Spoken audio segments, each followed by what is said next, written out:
Hello, everyone. Welcome back to Class 8 of Lawfare's hacking course. I am Scott Shapiro, and as always, I am joined by the lovely and amazing Sean O'Brien. But we have a special treat, which is we have the third member of the group that helped put together this course that we taught at Yale. My former and present cyber fellow, well, not mine, but he's now security consultant and cybersecurity guru, Laurin Weissinger. Why don't you just say hi there?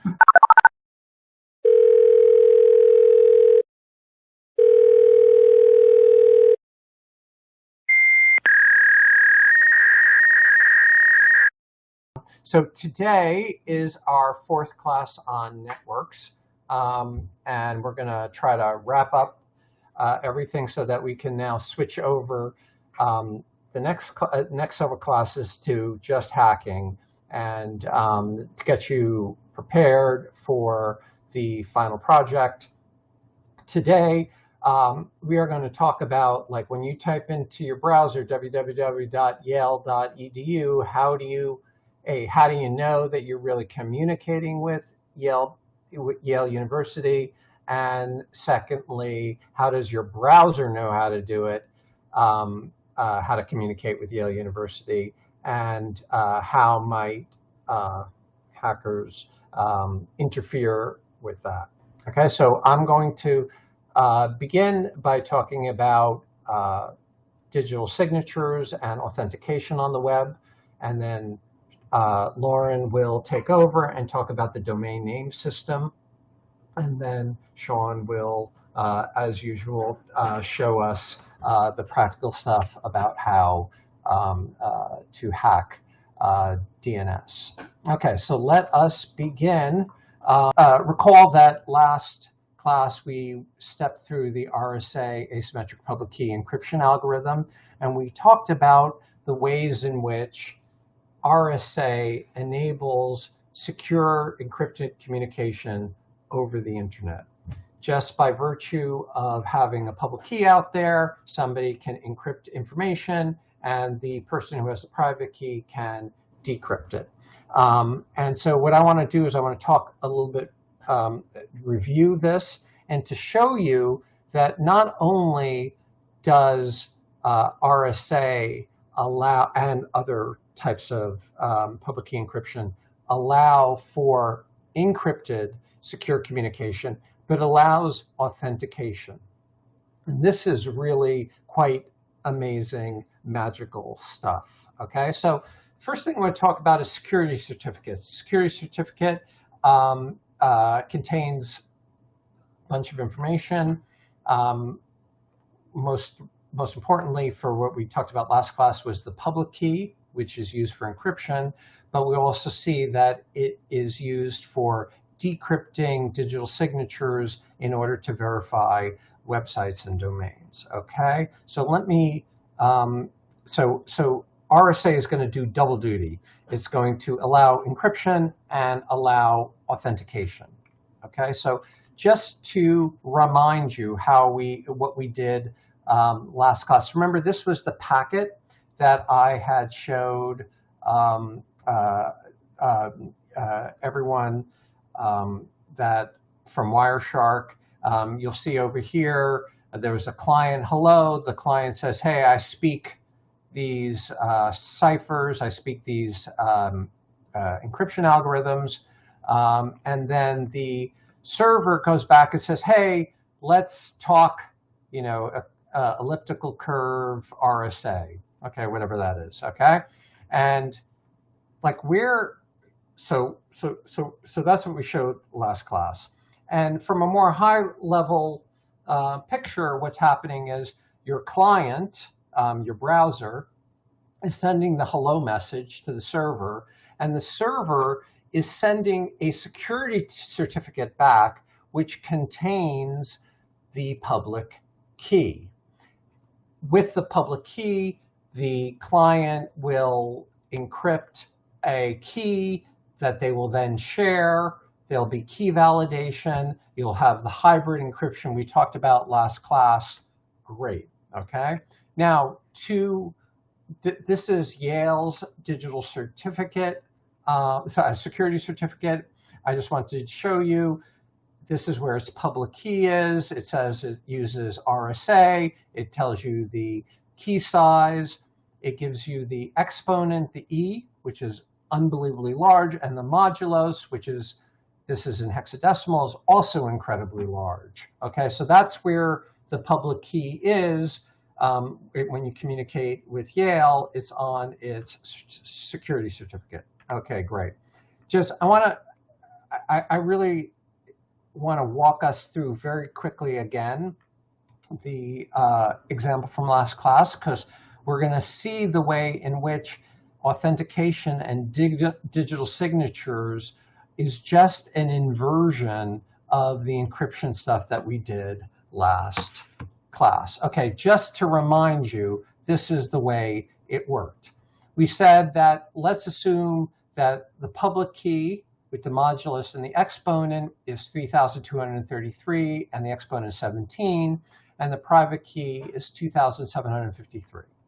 Okay, so the way RSA encryption worked is you take the ASCII value, well, this is the way we did it. We take the ASCII value of the first letter of the message.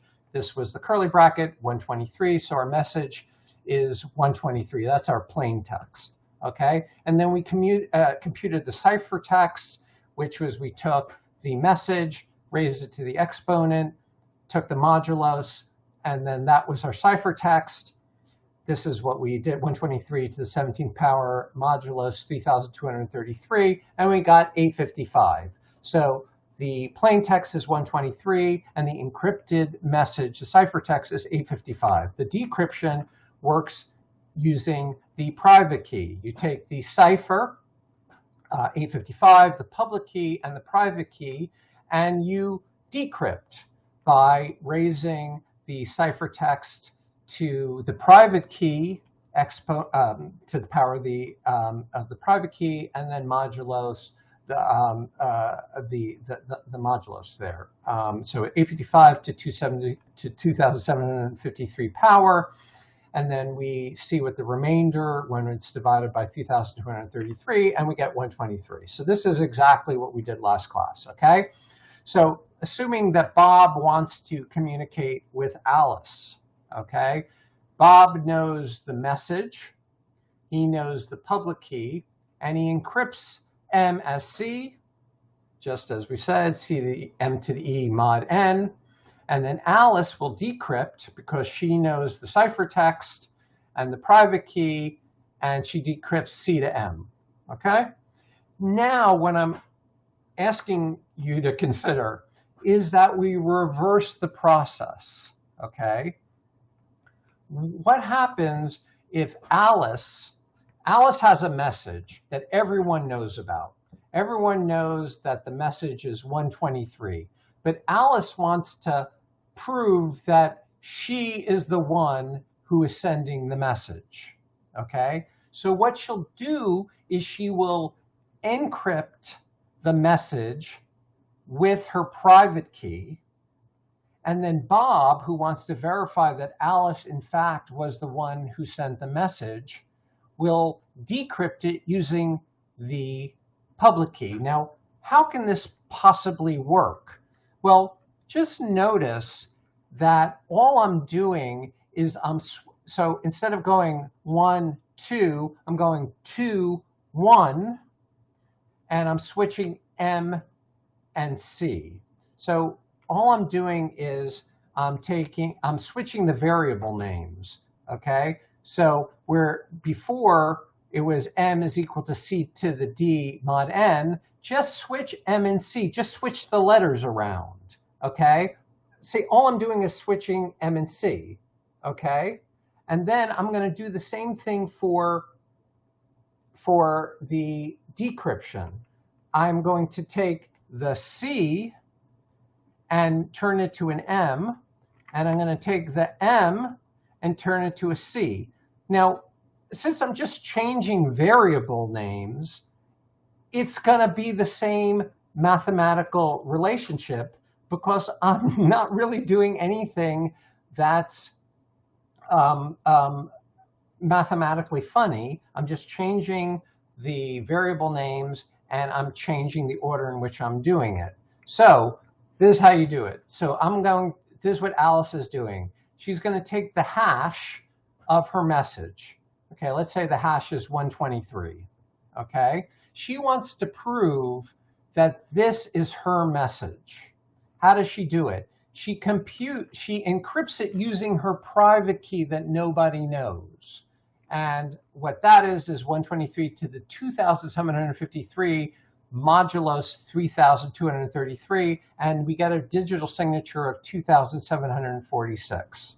Okay, I'm just doing in reverse and switching the variables what we did for encryption, what I'm doing this for authentication. So now the digital signature is 2,746.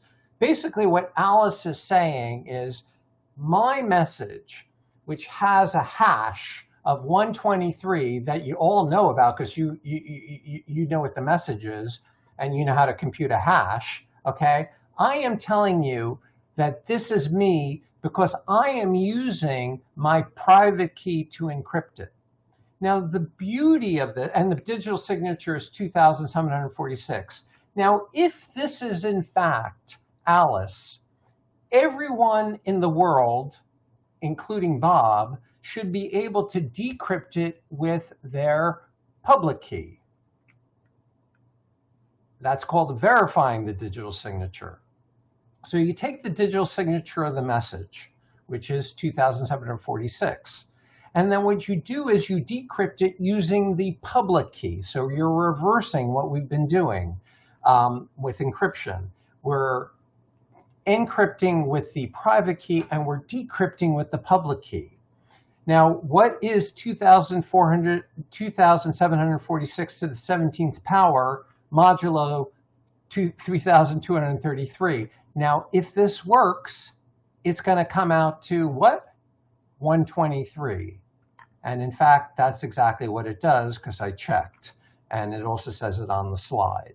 Okay, so what's super, super neat here is that Alice, because she knows the private key, she can prove to the world that that's her message because she was able to encrypt it in such a way that anybody who has the public key can decrypt it and get that hash of that message back.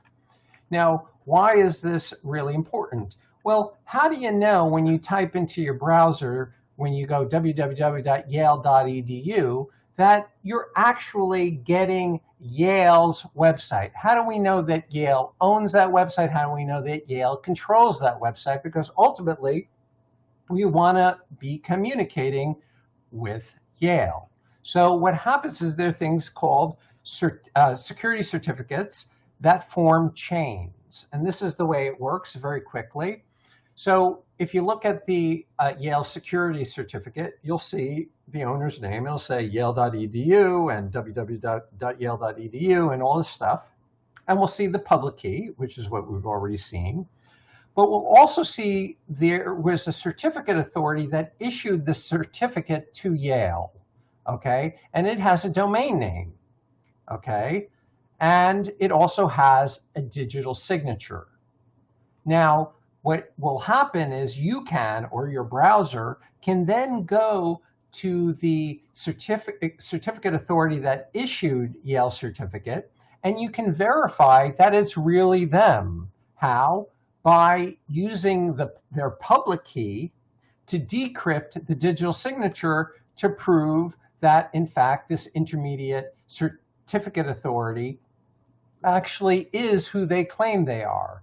But how do we even believe that the intermediate certificate authority that issued the certificate to Yale is who they say they are? Well, there's something called a root CA, a root certificate authority, that anchors all trust on the internet. So what will happen is we'll look at the intermediate security certificate. We'll see the root CA signature.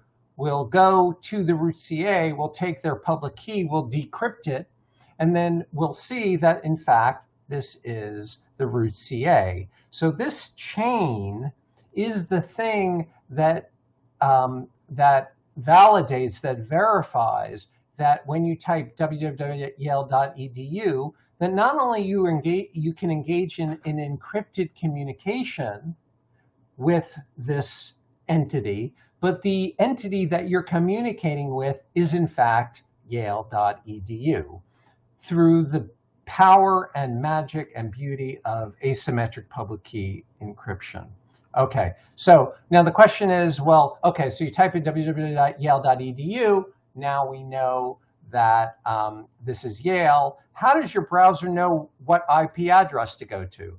Well, to answer that question, we are fortunate to have Laurin Weissinger, who is really one of the world's experts on DNS, to tell us how that works. Okay. Hello, everyone. So I'm Laurin, and as Scott already said, I once worked here at Yale, as you can see, matching sweaters with Sean. So I'll be talking a little bit about domains, names, and the DNS as a system. That is a very complicated system, by the way. So what we'll be talking about is essentially a quick introduction. There is essentially the possibility to do a whole class just in DNS and kind of what it does and how it works. So to start with, have you ever accessed a website or a server using the IP address?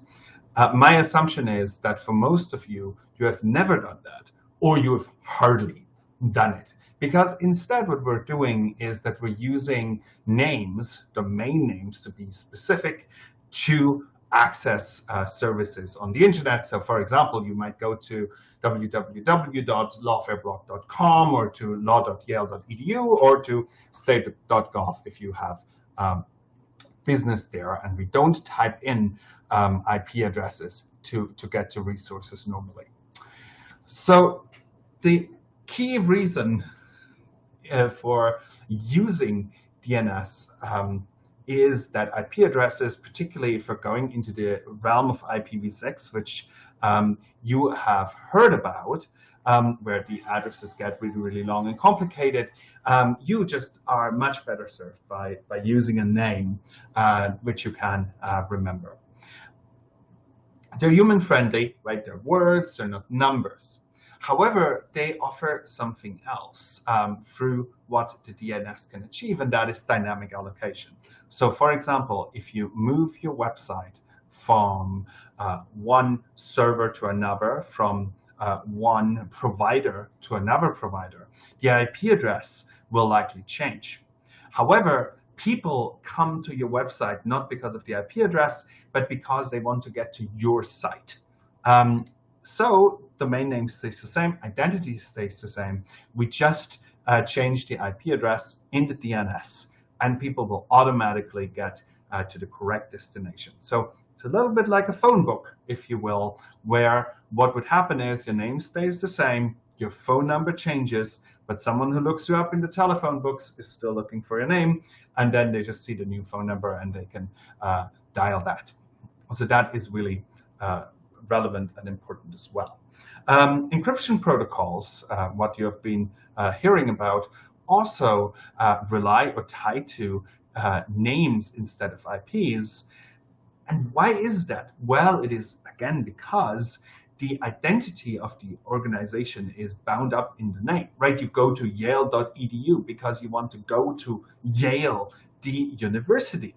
And so it makes sense that the trust and so on is established between the organization, not the specific IP address which hosts that website.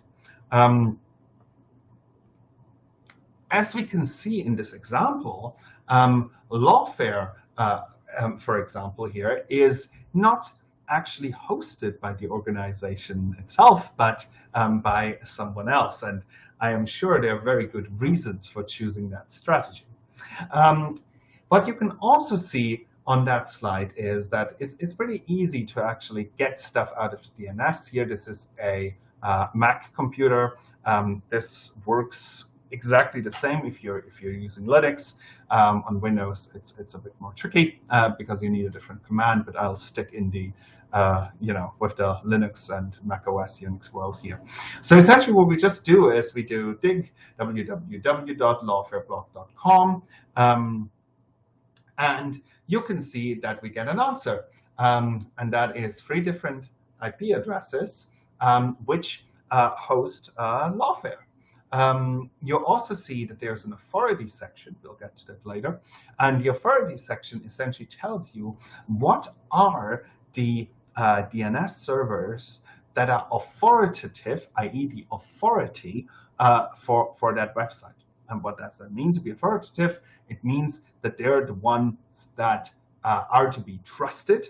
And if they say X, then it is X and not something else.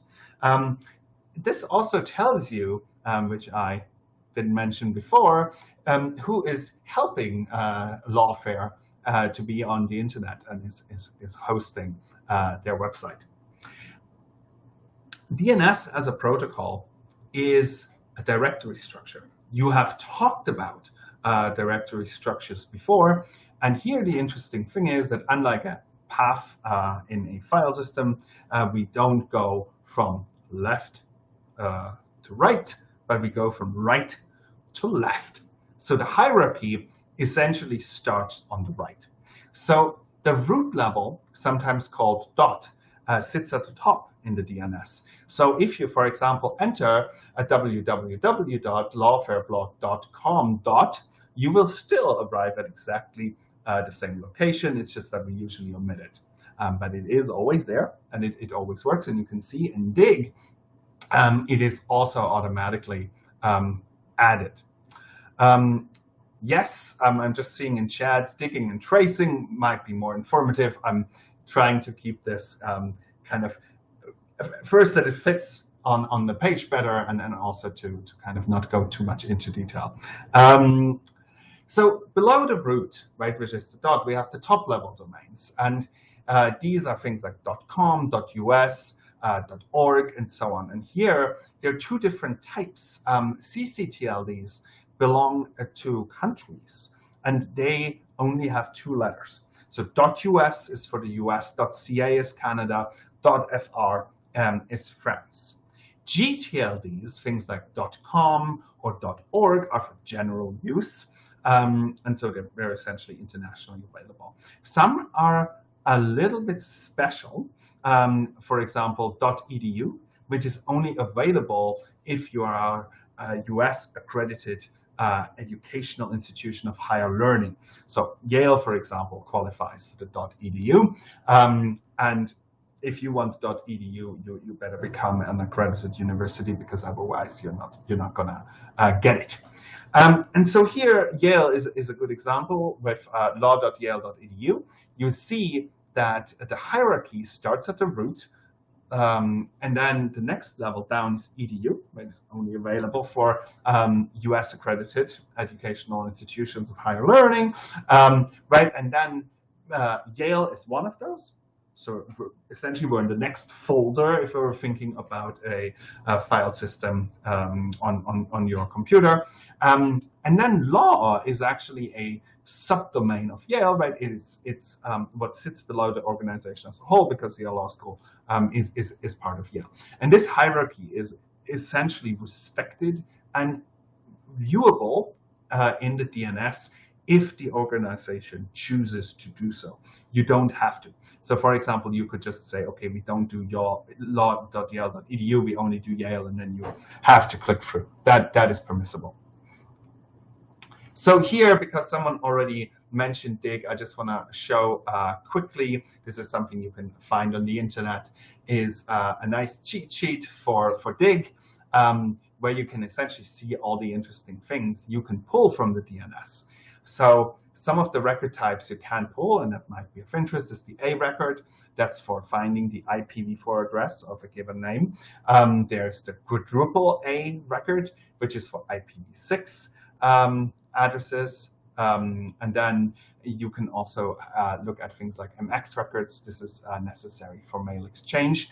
So where you can see the DNS is not only relevant to serve the web, the DNS is actually relevant for sending email as well. I won't talk about the rest, right? There's a nice explanation here. As I said, I recommend you get this if you're interested in the DNS and look through. It would be outside of our scope and the time we have to talk about the DNS to go into more detail. So just a different way to look at the DNS structure, because that will be very important for what we're discussing next, right? So you have the root represented by the dot, and then we fall off in the different top-level domains: .com, .net, .edu, .uk, .de, .gov, etc., etc. And here we keep with the edu, right, where you have different universities that fall in this group, Tufts, Yale, Harvard, MIT, Berkeley as examples. And then they usually have the departments, and you can access those by adding them in front, like medicine.yale.edu, for example. How does this work technically? And this is where it gets really interesting. The DNS directory system is a distributed directory.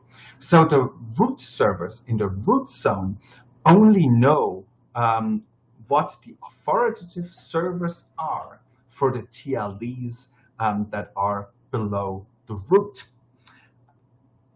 That means the root zone file, which contains all the information, essentially only has information for all the TLDs.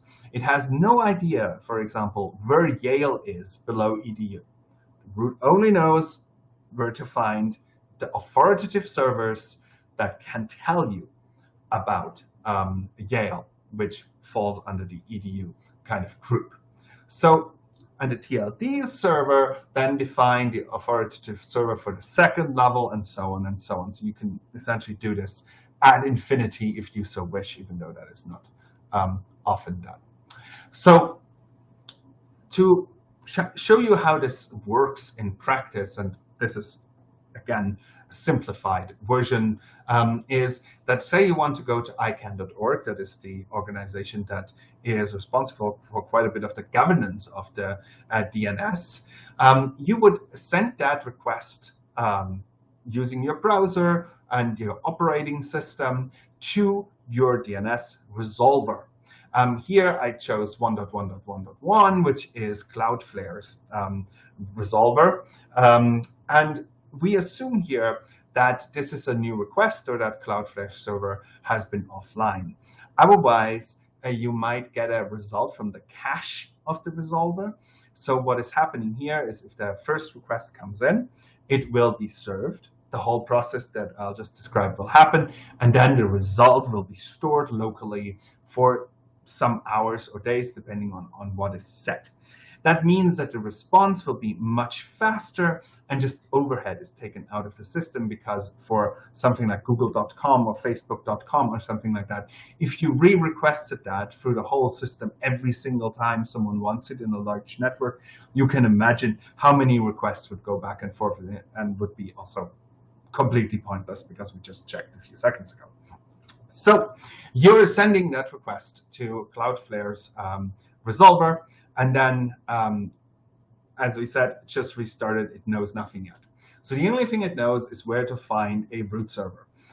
Here it's going to the L root server, which is the one hosted and controlled by ICANN.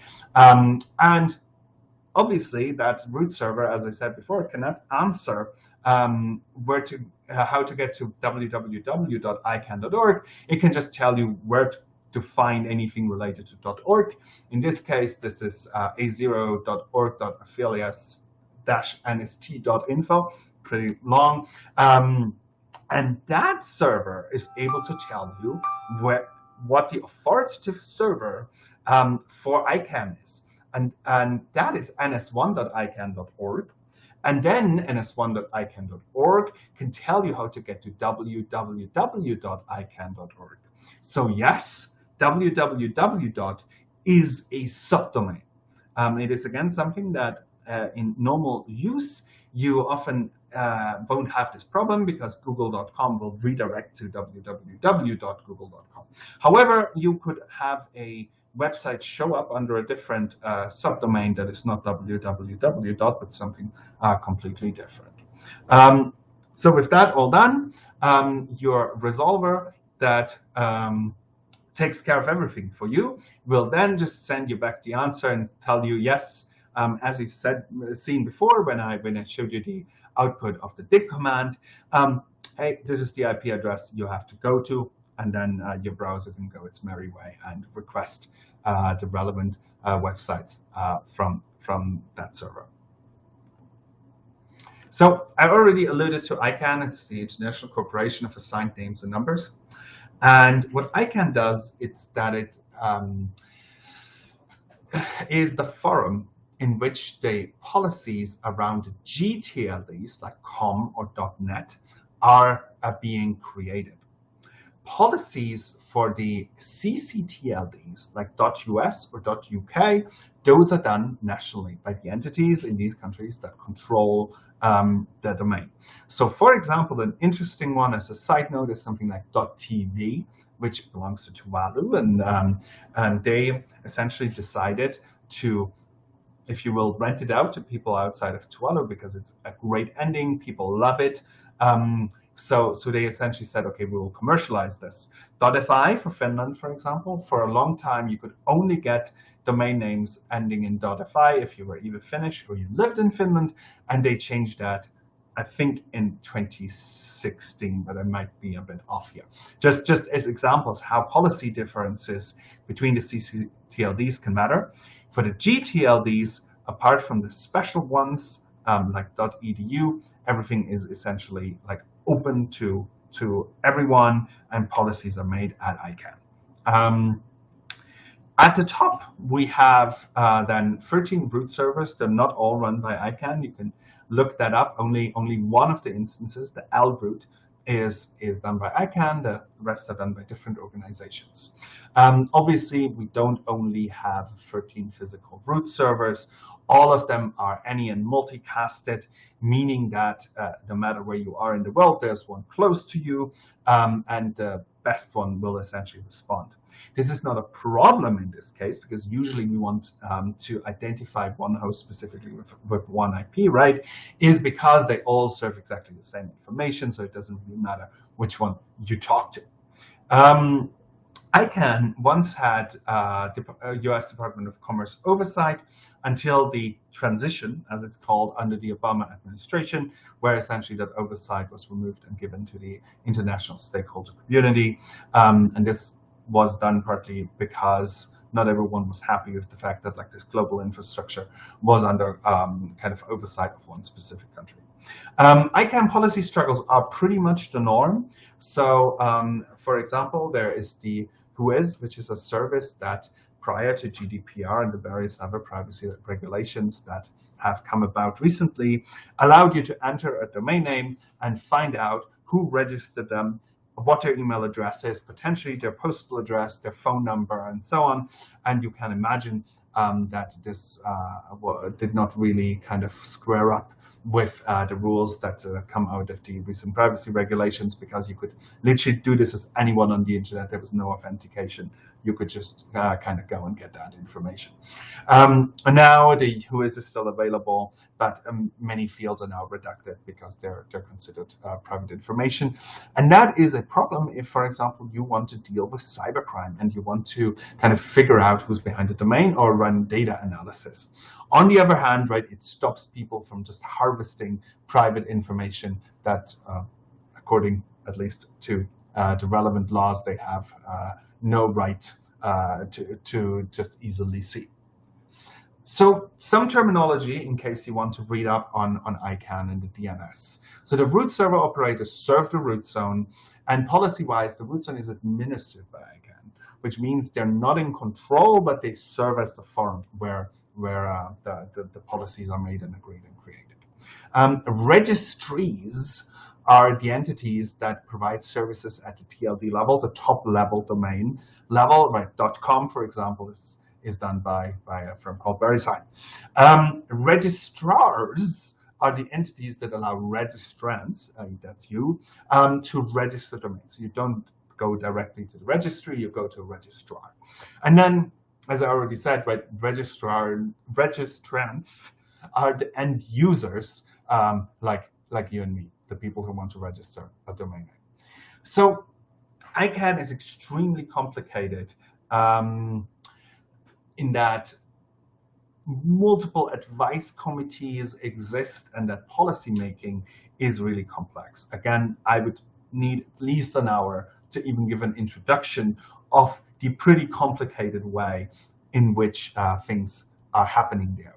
Just to show you one thing where we essentially see the processes for advice from the at-large advisory committee and users, the governmental advisory committee at ICANN, where essentially the governments provide advice to ICANN.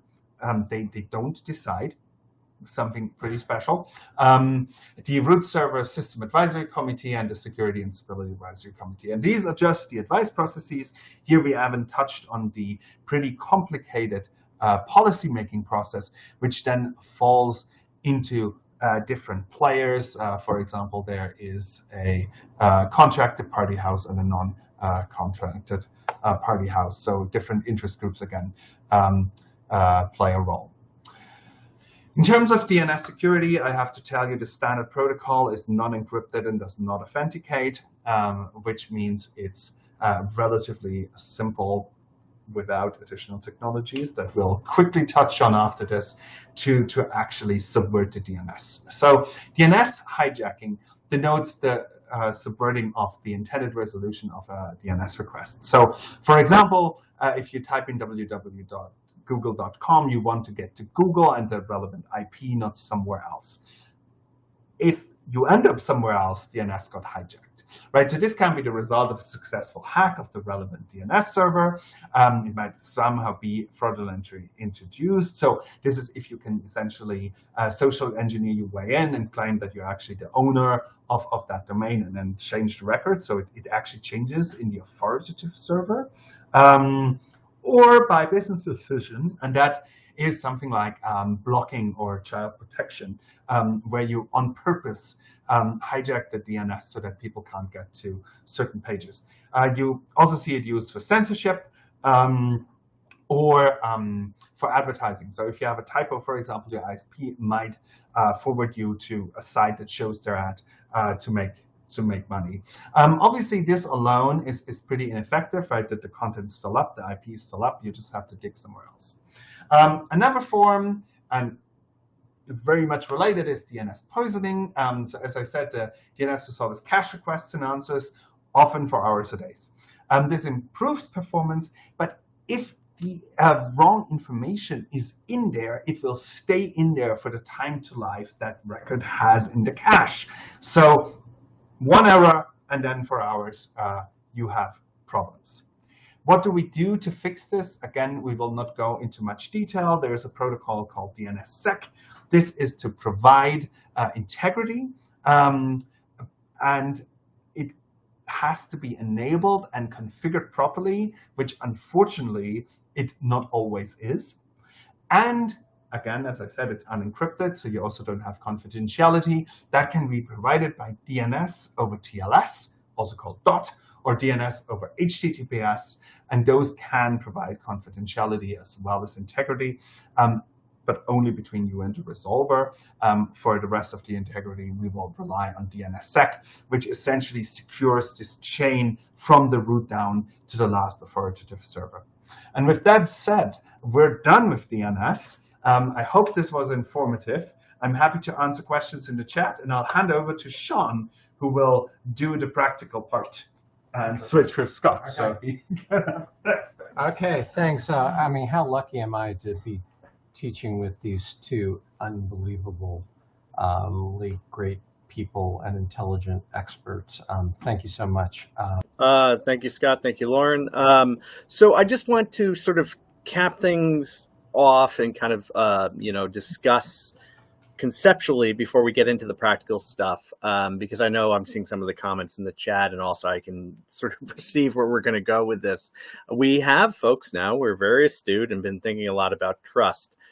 In the last class, right, what we showed you was how amazing encryption is, right? And then we showed you, hey, you can generate these public-private key pairs, you can encrypt information and publish your public key, and then people can take your public key and encrypt information that only you with a private key can decrypt, right?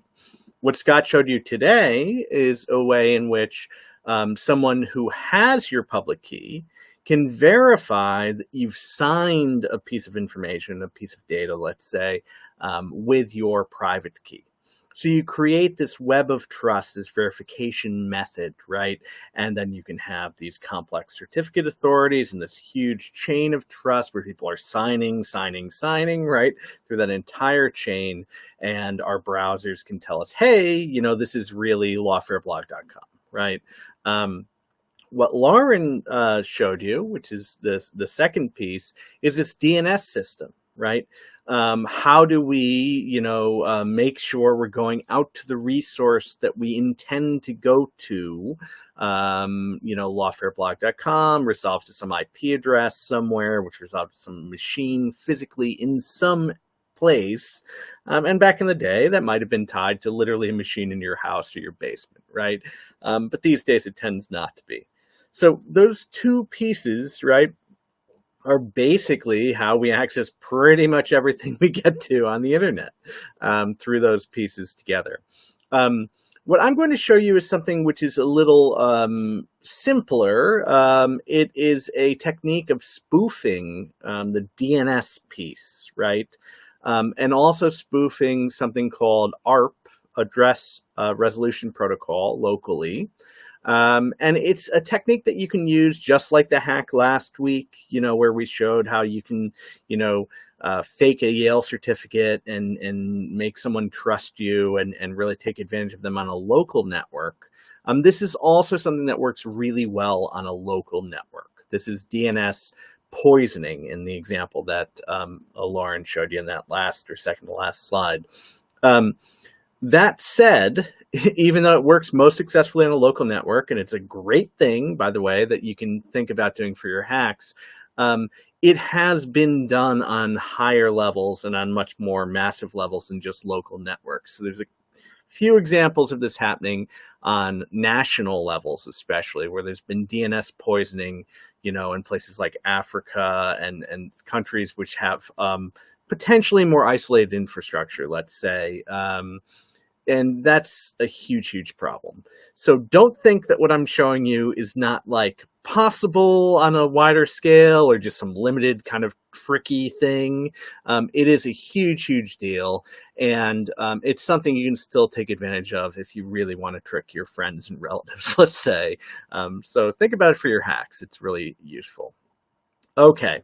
Now, that said, the tools for doing it are pretty simple these days, and we're very lucky that we're able to have such a beautiful toolkit in this thing called Kali Linux. So while you do that, I would just say that, you know, one of the things that Laurin didn't discuss, because we just didn't have time, was DNSSEC and then DNS over HTTP and various other things.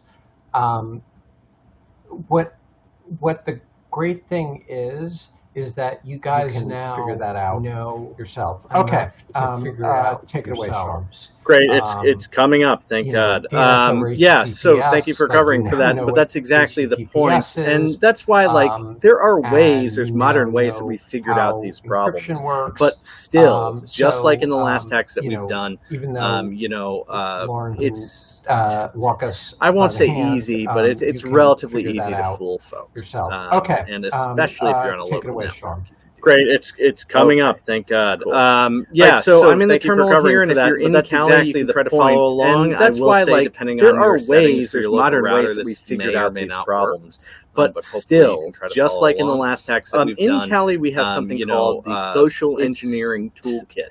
I won't say easy, but it's relatively easy freak to all of us out. But it's a really wonderful, easy way to spoof, for example, websites like Facebook. All right, so I'm in the terminal here, and if you're in Cali, we're going to try to follow along. I will say, depending on your settings for your local router, this may or may not work. For social engineering, but hopefully you can try to follow along. Okay. In Cali, we have something called the Social Engineering Toolkit binary there, and this is something that should freak all of us out. But it's a really wonderful, easy way to spoof, for example, websites like Facebook, Twitter, and so on. Okay. So we're going to cd into user and share. Bam! We get a nice little menu here. And social engineering. Look how nice this is. So we can select from the menu we want to do a social engineering attack. You can see there's an SE toolkit and binary there. Then we're going to do a website attack vector, and we're going to run that with sudo. So we're going to do sudo./website tool. So we'll do 2. And then we're going to do credential harvester password 3 here. Now, as you can see, there's tons of options. And I get a nice little menu here. And look how nice this is. Look through a search engine. So we can select from the menu we want to do a social engineering attack. So we're going to hit 1 or just a learn in general. Then we're going to do a website attack. We're going to clone a site. So we're going to choose 2 here, site cloner, our website.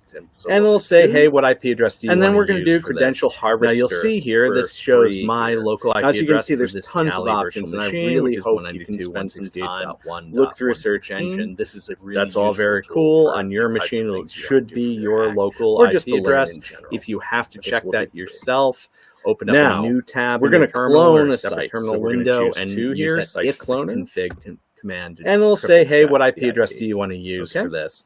Now you'll see here, this shows my local IP address. Enter the URL to clone. Well, machine. I'm going to do http://Facebook. That's all very cool. On your machine, it should be your local IP address. And look at that. If you have to check that yourself, telling me it's running a fake version of Facebook.com in your terminal or a separate terminal window. No errors yet. It's just a warning, or not really a warning, a recommendation about how to use the attack, which is very helpful. Okay, now enter the URL thing you can use in a phishing scenario. Let's say you're in a cafe or / Wi-Fi network, or let's say you're at Yale.edu, or like where Scott and Laurin are right now. And look at that, local network is pretty freaking huge. Me it's running a fake version of Facebook.com. So running something like this, and then no errors yet. Just a warning, or not really warning, a recommendation here at home about how to use the attack, which is very helpful. But I'm going to go file here and then open a new tab. This is very useful. You can open up new tabs for your terminal, right? Or let's say you're at Yale.edu, or like where Scott and Laurin are right now. Now I'm going to open local network is different piece of software, which is called EtherCap. So running something like this, and then sending a phishing email through Yale. I've heard people pronounce it. Pretty damaging. Here at home is a tool for capturing packets, but also doing. But I'm going to go file here and then open a new tab. Now this is very useful. You can open up new tabs for your terminal, and again, all this is in Cali run multiple processes. Sudo space EtherCap space. Now I'm going to open a different piece of software, which is called the graphical environment. Okay, enter my EtherCap or EtherCap, I've heard people pronounce it. Beautiful little GUI with a scary is a tool for capturing packets, but also doing I wish I designed variety of sort of hacking canned attacks, also create scary graphics like that. And again, we want to keep sniffing at startup. So sudo space highlighted primary interface should automatically say E0. That brings up the GUI, the graphical environment. Tried them out to see if they would work. And they tended to cause passwords. Okay, and bam, look at this beautiful little GUI with a scary drone and you should see started unified I wish I designed things for hacking tools. Okay, now all the settings we're going to do from here on out are in the graphical we want to keep sniffing at startup. The first thing we're going to do is we're going to highlight it, triple primary interface, and we're going to automatically say E0, don't and then we're going to go scan for tried them out to see if they would work. Okay, now this is scanning my local network for hosts. Now you're going to find 60 machines online. And you should see on a bigger network like a place like Yale would be a heck of a lot more.